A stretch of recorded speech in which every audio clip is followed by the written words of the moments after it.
double G. Da da da da da. You know I'm hopping with the D.R.E. Yeah, yeah, yeah. Da da da da da.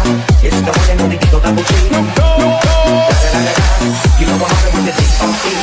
Yeah, yeah, yeah. Because the night belongs to lovers. Because the night belongs to us. Because the night belongs to lovers. Because the night. Double G. Da da da da da. You know I'm hopping. Hey everyone, welcome to my video. Today, we're diving deeper into a story from Xuchang and Henan province that's both tragic and infuriating. And it exposes layers of school abuse, government indifference, and the crushing pressure students face in China. It started with 13-year-old Wu Yijia, a bright left-behind child whose parents work in another city. For months, her homeroom teacher singled her out, shaming her in front of classmates, locking her out of her own classroom, and forcing her to run endless laps in sweltering 40-degree heat. Can you imagine standing under the sun until you can barely breathe, just because your teacher decided to punish you? This wasn't discipline, it was deliberate abuse. Even worse, when Wu begged to transfer schools, fearing for her own mental health, nobody stepped in. On May 23rd, overwhelmed by relentless bullying and isolation, she took her life by jumping from the 16th floor of her apartment building. It's a heart-wrenching reminder of how unchecked teacher abuse can push a vulnerable student over the edge. When her family demanded accountability on May 24th, the school acted like nothing happened. Officials treated her parents with cold distance. Witnesses say the teacher, who tormented Wu, sat scrolling her phone during the meeting, completely indifferent.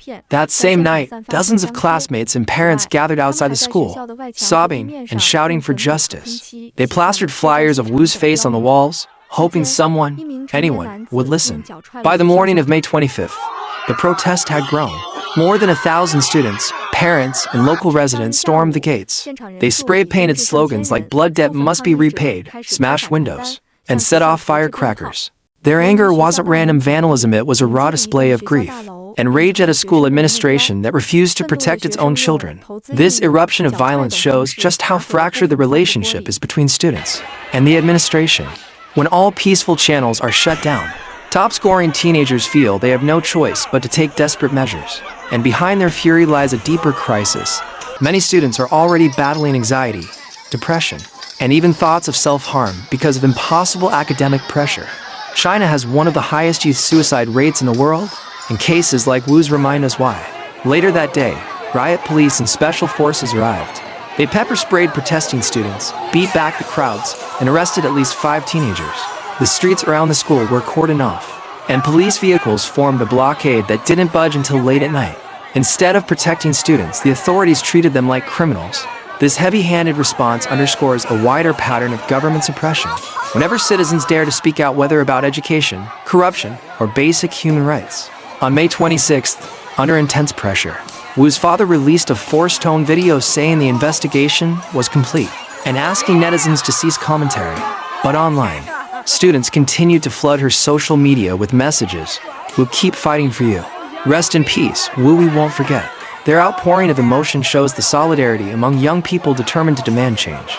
This tragedy touches on so many painful issues: brutal teacher abuse in schools, the mental health crisis among youth driven by relentless study pressures, and an administration that silences protesters rather than addressing root causes. And let's not forget the gender dimension. Girls like Wu are often even more vulnerable to abuse, with fewer avenues to speak up or seek help. If we care about the future of education, mental health, and basic human dignity, we have to shine a light on these injustices. Share this video far and wide. Leave a comment about your own experiences or thoughts on how we can protect students from abuse. And together, let's hold schools and authorities accountable, because no child should ever feel that suicide is their only escape. Thank you for watching.